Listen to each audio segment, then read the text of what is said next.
Адам баласы бұл өмірге келген соң, неге келген, неге кеткенін ойлауымыз керек. Не істеп жүргеніміз туралы ойлауымыз керек. Ақиқатты іздеп, ақиқатты ойлап, өтірік жалған бұл дүние кетіп қаларын ойлап жүруіміз керек. Өтірік жалған не нәрсе? Ол арақ шарап, бойыс, ойын күлкі, және де жатыпшерлік, жалқаулық, еріншектік, бүкіл Аллахқа қарсы боларлық, намазсыздық, дінсіздік, бүкіл шайтанға ерушілік, бала шағасы болмай, қатын бала шағасы болмай, бос уақытын өткізбестік, және де үйленбей жүрген, тұрмыс құрмай жүрген жас қыздарымыз болсын, қатындарымыз болсын, бүкіл адам баласы адасып, жас қартайып келіп кетсе де, ол ақиқатты түсінбей өлуге жақын тұрса да, сонда бұл өмірге не үшін келгенін біліп жүрмесе, дүниенің оның бос екенін ойланбаса, жаны ұшып кететінін, ертең қайтып қай жаққа кететінін ойланбаса, ойлау керек. Мен не үшін келдім бұл өмірге? Мен не қылып жүрмін? Негізі басты ақиқат түсінуіміз керек нәрсе осы. Қалған мынау бала шағамыз болсын, бүкіл біздің нәрселеріміз, ойлап жүргеніміздің бәрі өткінші нәрселер. Өткінші нәрсемен біз дос болып жүрміз.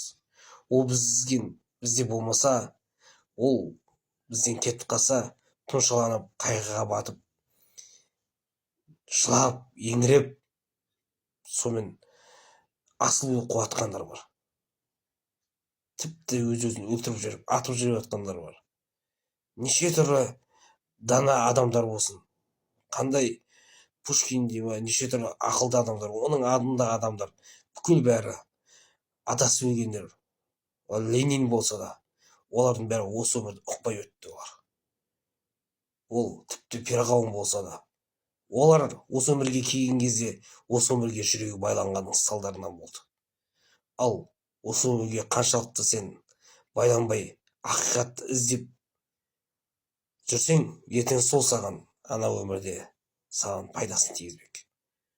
Ол нәрсені біз білеміз, баршамыз ата-бабаларымыздан ұғып келатырмыз.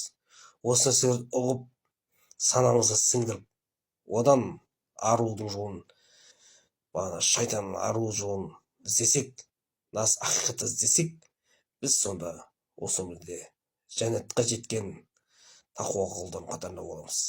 Тақуалыққа жетпесек, ішіміз ластанып, біреулер туралы жаман ойлап, қасиетпен дос болып, оған сөйлемей тұрсаң да ішімен сөйлеп тұрған адамдар білесің ғой.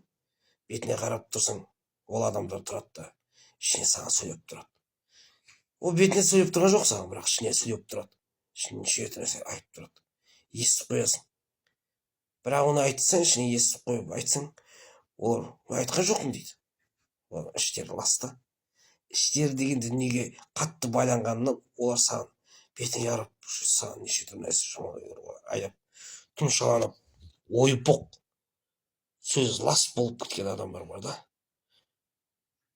Сондай адамдардың қатарынан сақтанған құлдардың қатарында болайық.